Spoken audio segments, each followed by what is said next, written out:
Hello, V K ನಿಜವಾಸ್ತು ಚಾನಲ್ಗೆ ಸುಸ್ವಾಗತ ಹಾಗೂ ವೀಕ್ಷಕರಿಗೆ ಶುಭಾಶಯಗಳು.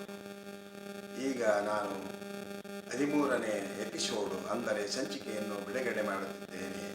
ಇದರಲ್ಲಿ ವಿಶೇಷವಾಗೆಂದರೆ ಮುಖ್ಯವಾಗಿ ಮನೆಯ ದಾರಿಗಳ ಬಗ್ಗೆ ಈಗಾಗಲೇ ನಾನು ಹೇಳಿದ್ದೇನೆ.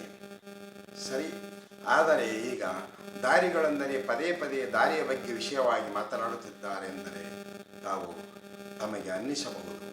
ಈಗಾಗಲೇ ಹೇಳಿದವು ಪ್ರತಿಯೊಂದು ದಿಕ್ಕಿನ ದಾರಿಗಳು ಆ ಮನೆಯ ಅಭಿಮುಖವಾಗಿ ಯಾವ ಅಭಿಮುಖವಾಗಿರುತ್ತದೆ ಅದೇ ಅಭಿಮುಖವಾಗಿ ಬಲ ಮತ್ತು ಎಡದ ಬಗ್ಗೆ ವಿಚಾರ ಮಾಡಿ ಹೇಳಿದೆ.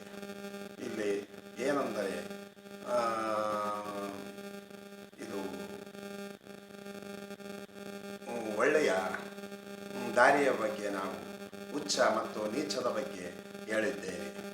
ಸರಿ, ಈಗಾಗಲೇ ಮತ್ತೆ ಮುಂದೆ ದಾರಿಯ ವಿಷಯ ಬಗ್ಗೆನೇ ಹೇಳುತ್ತಿದ್ದೇನೆ. ಹಲೋ, ಈಗ ದಾರಿಯ ವಿಷಯ ಬಗ್ಗೆ ಮತ್ತೆ ಮಾತನಾಡುತ್ತಿದ್ದೇನೆ. ಏನು ಪದೇ ಪದೇ ಇದೆ ಒಂದೇ ಹೇಳುತ್ತಾನೆಂದರೆ ಅದು ಒಂದು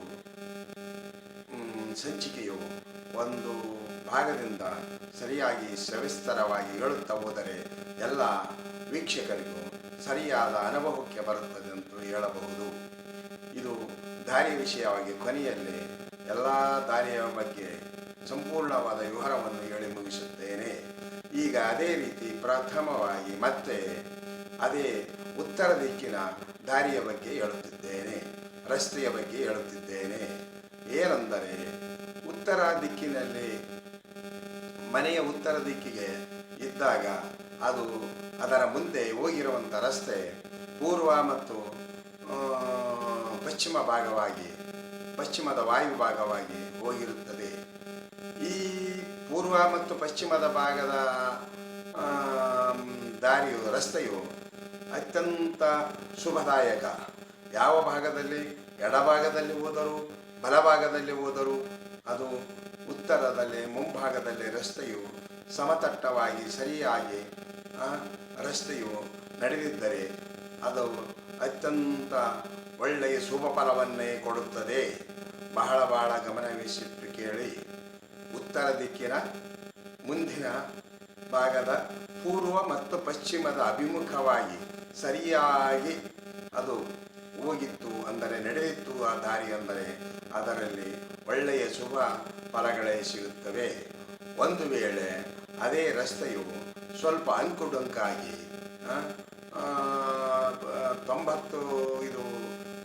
0 ಡಿಗ್ರಿಗೆ ಉತ್ತರದಲ್ಲಿ 0 ಡಿಗ್ರಿಯಿಂದ 20-30 ಡಿಗ್ರಿಗೆ ಆ ರಸ್ತೆಯು ತಿರುಗಿ ಹೋಗಿತ್ತಂತಂದರೆ ಯಾವ ಭಾಗಕ್ಕೆ ತಿರುಗುತ್ತದಂದರೆ ಅದರ ಅಶುಭ ಫಲಗಳು ದೊರೆಯುತ್ತದೆ. ಏನೆಂದರೆ ಇದೇ ಉತ್ತರ ದಿಕ್ಕಿನಲ್ಲಿ ಪೂರ್ವ ಭಾಗಕ್ಕೆ ಅಂದರೆ ಬಲಭಾಗಕ್ಕೆ ಹೋಗುತ್ತಿರುವಂಥ ರಸ್ತೆ ಉತ್ತರ ಈಶಾನ್ಯವೆನ್ನುತ್ತಾರೆ.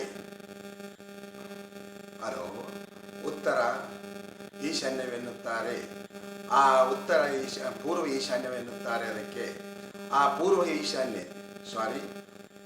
ಉತ್ತರ ದಿಕ್ಕಿನ ಭಾಗದ ಮುಂಭಾಗದ ರಸ್ತೆಯು ಪೂರ್ವ ಮತ್ತು ಪಶ್ಚಿಮದ ವಾಯು ಅಂತ ಹೇಳಿದ್ದೇನೆ. ಇದರಲ್ಲಿ ಸ್ವಲ್ಪ ಮಿಸ್ಟೇಕ್ ಆಗುತ್ತದೆ, ತಿದ್ದಿಕೊಳ್ಳುತ್ತೇನೆ. ಪೂರ್ವ ಈಶಾನ್ಯದ ದಾರಿಯಾಗುತ್ತದೆ. ಯಾವ ಭಾಗದಲ್ಲಿ ನಾವು ಉತ್ತರದ ಅಭಿಮುಖವಾಗಿ ನಿಂತುಕೊಂಡಾಗ ಬಲಭಾಗಕ್ಕೆ ಬರುವುದೇ ಪೂರ್ವ ಈಶಾನ್ಯದ ದಾರಿ. ಉತ್ತರದ ಮನೆಗೆ ಪೂರ್ವ ಈಶಾನ್ಯದ ದಾರಿ ಎಂದರೆ ಅತ್ಯಂತ ಸಕಲ ಐಶ್ವರ್ಯಗಳನ್ನು ಕೊಡುವಂಥ ದಾರಿ. ತಾವು ಬಹಳ ಯೋಚನೆ ಮಾಡಬೇಕು. ಈ ರಸ್ತೆಯು ಉತ್ತರ ದಿಕ್ಕಿಗೆ ಮತ್ತು ಪಶ್ಚಿಮ ದಿಕ್ಕಿಗೆ ಸರಿಯಾದ ರೀತಿಯಲ್ಲಿ ಡಿಗ್ರಿಯಲ್ಲಿ ಅಂದರೆ 0 ಡಿಗ್ರಿಯಲ್ಲಿ ಹೋಗಿತ್ತು ಅಂತಂದರೆ ರಸ್ತೆಯು ನಡೆದಿತ್ತಂದರೆ ಅದರಂಥ ಉತ್ತಮವಾದ ರಸ್ತೆ ಇನ್ನೊಂದಿಲ್ಲ ಅಂತ ಹೇಳಬಹುದು. ಇನ್ನು ಪೂರ್ವ ಈಶಾನ್ಯದ ದಾರಿಯ ಬಗ್ಗೆ ರಸ್ತೆಯ ಬಗ್ಗೆ ನಾನು ಈಗಾಗಲೇ ತಮಗೆ ವಿಸ್ತಾರವಾಗಿ ಹೇಳಿದ್ದೇನೆ. ಅಂದರೆ ಪೂರ್ವ ಈಶಾನ್ಯದಿಂದ ಬಲಭಾಗಕ್ಕೆ ಎಡಭಾಗಕ್ಕೆ ಹೋಗುವಂಥದ್ದು ಹೇಳಿದ್ದೇನೆ. ಆದರೆ ಇದು ಪೂರ್ವ ಪಶ್ಚಿಮದ ದಾರಿಯು. ಅಂದರೆ ಆ ಮನೆಯಲ್ಲಿ ಪೂರ್ವ ಪಶ್ಚಿಮದ ದಾರಿಯು ಬಹಳ ಸಂಪತ್ಭರಿತವಾಗಿರುತ್ತದೆ. ಉತ್ತರ ದಿಕ್ಕಿನ ಮುಂದಾರಿ ನಡೆಯುವಂಥ ದಾರಿ. ನಾವು ಯಾವುದೇ ಸಕಲ ಕಾರ್ಯಗಳನ್ನು ನಡೆದುಕೊಂಡರೂ ಮಾಡಿದರೂ ಅದರಲ್ಲಿ ಸಂಪೂರ್ಣವಾದ ಅಭಿವೃದ್ಧಿಯನ್ನು ನೀವು ಕಾಣುತ್ತೀರೆಂದು ನಾನು ಹೇಳುತ್ತೇನೆ. ಅದೇ ರೀತಿಯಾಗಿ ಉತ್ತರ ಅಭಿಮುಖವಾಗಿ ನಿಂತುಕೊಂಡಾಗ ಎಡಭಾಗಕ್ಕೆ ಹೋಗುತ್ತಿರುವಂಥ ರಸ್ತೆ ಅದು ಪಶ್ಚಿಮದ ವಾಯುದಾರಿ. ಈ ಪಶ್ಚಿಮದ ವಾಯುದಾರಿ ಎಷ್ಟು ಮುಂದಕ್ಕೆ ನಡೆದಿರುತ್ತದೆ ಅಂದರೆ ಎಷ್ಟು ಉದ್ದವಾಗಿ 10 ಹೆಜ್ಜು 20 ಹೆಜ್ಜು 50 ಹೆಜ್ಜು ಅರ್ಧ ಕಿಲೋಮೀಟ್ರು ಎಷ್ಟು ದೀರ್ಘವಾಗಿ ಮುಂದಕ್ಕೆ ಹೋಗಿರ್ತಿದ್ವು ಅಂದರೆ ಅಷ್ಟೊಂದು ಆ ಮನೆಯಲ್ಲಿ ರಾಜ್ಯ ವೈಭವ ಇರುತ್ತದೆ. ಗಮನವಿಟ್ಟು ಕೇಳಿ. ಆ ರಸ್ತೆಯು ಎಷ್ಟು ಉದ್ದವಾಗಿ ಎಷ್ಟು ದೀರ್ಘವಾಗಿ ಹೋಗಿರ್ತದೆ ಅಂದರೆ ಅಷ್ಟೊಂದು ಆ ಮನೆಯಲ್ಲಿ ಅಭಿವೃದ್ಧಿ, ಅಧಿಕಾರ, ಐಶ್ವರ್ಯ, ಸಂಪತ್ತು. ಇದು ನಾನು ಹೇಳುತ್ತಿರುವುದು ಪಶ್ಚಿಮದ ವಾಯುವಿನಿಂದ. ಉತ್ತರ ಮುಂಭಾಗಿಲಿನ ಮನೆಯಿಂದ ಪೂರ್ವ ಪಶ್ಚಿಮದ ಅಭಿಮುಖವಾಗಿ ಹೋಗುವಂಥ ಪದೇ ಪದೇ ಹೇಳುತ್ತೇನೆಂದು ತಪ್ಪು ತಿಳಿಯಬೇಡಿ. ಸಾಮಾನ್ಯ ಜನರಿಗೆ ತಿಳಿ ಹೇಳುವುದಕ್ಕೆ ನಾನು ಪದೇ ಪದೇ ಪುನಃ ಹೇಳುತ್ತೇನೆಂದು ತಾವು ತಪ್ಪು ತಿಳಿಯಬೇಡಿ. ಪಶ್ಚಿಮದ ವಾಯುದಾರಿ ಅತ್ಯಂತ ಶ್ರೇಷ್ಠವಾದದ್ದು ಎಂದು ಗಮನವಿಟ್ಟು ಕೇಳಿ. ಅದೇ ರೀತಿ ಉತ್ತರದ ಮನೆಗೆ ಪೂರ್ವ ಈಶಾನ್ಯಕ್ಕೆ ಹೋಗುವಂಥ ರಸ್ತೆ ಅತ್ಯಂತ ಸಮೃದ್ಧವಾದದ್ದು. ಇದರಲ್ಲಿ ಧನ, ಧಾನ್ಯ, ಸಂಪತ್ತು, ಬೆಳೆ ಮತ್ತು ಮಕ್ಕಳ ವಿದ್ಯಾಭ್ಯಾಸ, ಮಡದಿಯ ಆರೋಗ್ಯ, ಒಡೆಯನ ಆರೋಗ್ಯ ಮತ್ತು ಮಕ್ಕಳ ಆರೋಗ್ಯ, ಮಕ್ಕಳ ಕಲ್ಯಾಣ, ಮಕ್ಕಳ ವಿದ್ಯಾಭ್ಯಾಸ, ಮಕ್ಕಳಿಗೆ ನೌಕರಿ, ಮಕ್ಕಳಿಗೆ ಯಾವುದೇ ಮದುವೆ ಸಮಾರಂಭ, ಪ್ರತಿಯೊಂದು ವಿಷಯದಲ್ಲಿ ಆ ಮನೆಗೆ ಬರುವಂಥ ಸೊಸೆಯು ಒಳ್ಳೆಯವಳಾಗಿರುತ್ತಾಳೆ. ಪ್ರತಿಯೊಂದು ವಿಷಯದಲ್ಲೂ ಪೂರ್ವದ ಈಶಾನ್ಯದ ರಸ್ತೆಯು ಬಹಳ ಸಮೃದ್ಧವಾಗಿ ನಮಗೆ ಸಕಲ ಐಶ್ವರ್ಯಗಳನ್ನು ಕೊಡುತ್ತದೆ.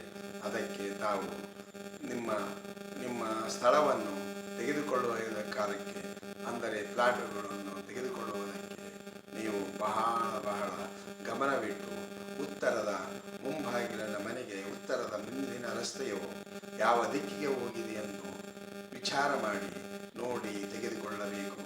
ಸರಿಯಾದ ಉತ್ತರ ಭಾಗಕ್ಕೆ 0 ಪಾಯಿಂಟಿನಲ್ಲಿ ಅದು ರಸ್ತೆಯು ಹೋಗುತ್ತಿತ್ತಂದರೆ ಅದರಂಥ ಮಹತ್ವವಾದ ದಾರಿಯು ಬೇರೆ ಇಲ್ಲ.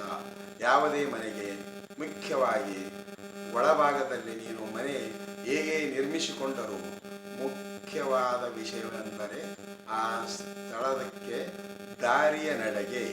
ದಾರಿಯು ಯಾವ ದಿಕ್ಕಿಗೆ ಹೋಗುತ್ತದೆ ಎನ್ನುವುದರ ಮೇಲೆ ಆ ಮನೆಗೆ ಅಭಿವೃದ್ಧಿ ಕಾಣುತ್ತದೆ. ನೀವು ವಾಸ್ತು ಅನುಸಾರವಾಗಿ ವಾಸ್ತು ಪ್ರಕಾರ ಎಲ್ಲ ಮನೆಯನ್ನು ನಿರ್ಮಿಸಿದ ಕಾಲಕ್ಕೆ ರಸ್ತೆ ಎಂಬುದು ಆ ಮನೆಗೆ ಅಭಿವೃದ್ಧಿಯ ಪಥದಕ್ಕೆ ತೆಗೆದುಕೊಂಡು ಹೋಗುವುದು ಬಹಳ ಮುಖ್ಯವಾದ ವಿಷಯ.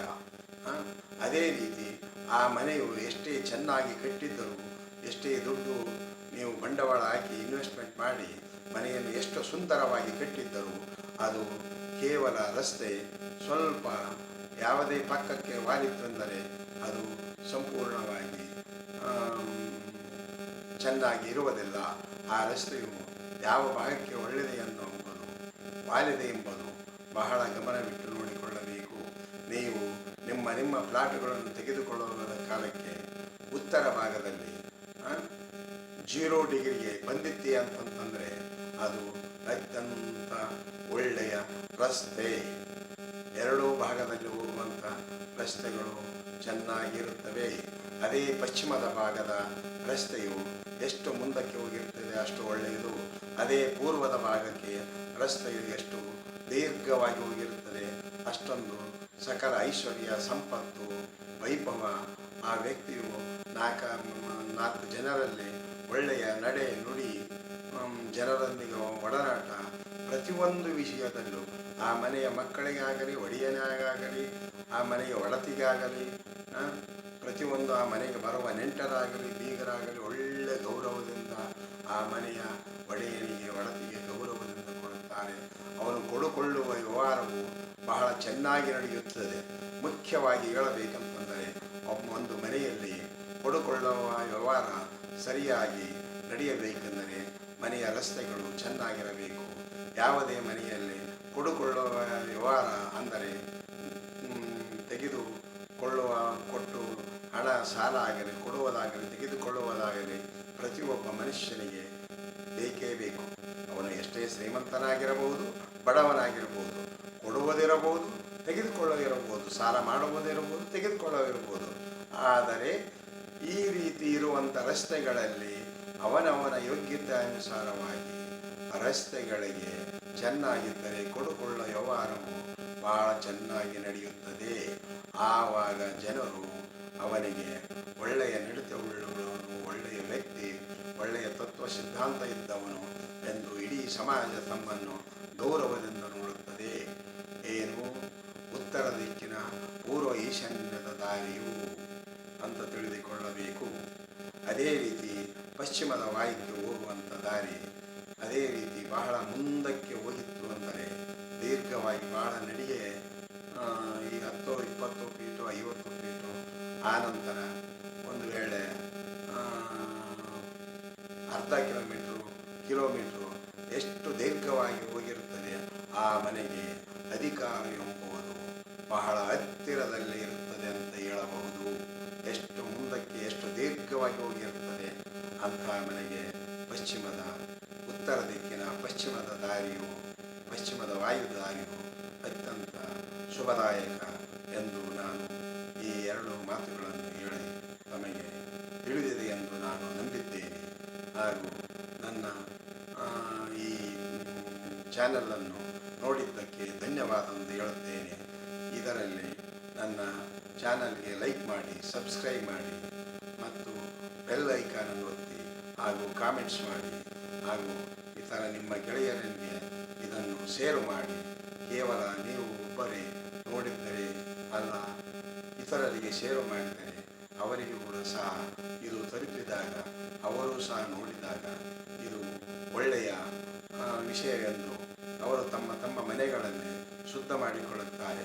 ಮುಖ್ಯವಾಗಿ ಹೇಳಬೇಕೆಂದರೆ ನಾನು ಒಂದು ವಿಷಯವೇನೆಂದರೆ ಇಡೀ ಭಾರತಾಂಬೆಯು 3 ಭಾಗದಿಂದ ನೀರು ಇರುತ್ತದೆ. ಯಾವ ಭಾಗದಲ್ಲಿ?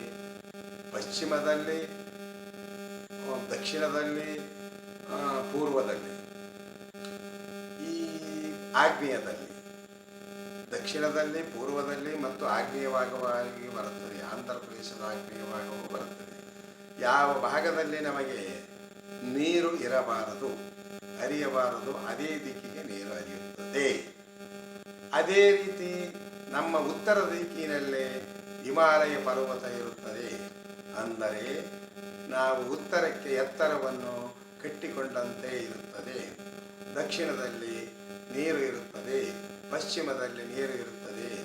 ಅದಕ್ಕೆ ನಮ್ಮ ಭಾರತವು ಯಾವಾಗಲೂ ಪ್ರತಿಯೊಂದು ಮನೆಗೆ ಕಂಪೌಂಡ್ ಎನ್ನುವುದೊಂದು ಮುಖ್ಯವಾಗಿ ಇರಲೇಬೇಕು.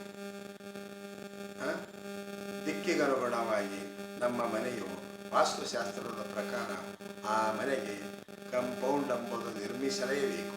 ಆ ಕಂಪೌಂಡ್ ಎಂಬುದು ಏಕೆಂದರೆ ಈ ಇಡೀ ಭಾರತದ 3 ಪಕ್ಕದಲ್ಲಿ 4 ಪಕ್ಕದಲ್ಲಿ ನಮಗೇನು ಇರಬೇಕು ಅದು ಇಲ್ಲ. ಏನು ಇರಬಾರದು? ಉತ್ತರದಲ್ಲಿ ಹಿಮಾಲಯ, ದಕ್ಷಿಣದಲ್ಲಿ ನೀರು, ಪಶ್ಚಿಮದಲ್ಲಿ ನೀರು. ಈ ರೀತಿ ಇರುವುದರಿಂದ ನಮ್ಮ ಮನೆಗಳನ್ನು ನಾವು ವಾಸ್ತು ಪ್ರಕಾರ ಮನೆಯನ್ನು ನಿರ್ಮಿಸಿಕೊಳ್ಳಲೇಬೇಕು. ಇದು ಅನಿವಾರ್ಯವಾಗಿ. ಆವಾಗ ಮಾತ್ರ ನಮ್ಮ ಮನೆಗೆ ಒಳ್ಳೆಯ ಗೌರವ, ಒಳ್ಳೆಯ ಅಭಿವೃದ್ಧಿ, ಒಳ್ಳೆಯ ಹಿತಚಿಂತನೆ, ಒಳ್ಳೆಯವರು ಎಲ್ಲ ಒಳ್ಳೆಯ ರೀತಿ ಆಗುತ್ತದೆ. ಮುಖ್ಯವಾಗಿ ನಮ್ಮ ಮನೆಗಳಿಗೆ ಕಂಪೌಂಡನ್ನು ನಿರ್ಮಿಸಲೇಬೇಕು. ಸರಿ, ಧನ್ಯವಾದಗಳು.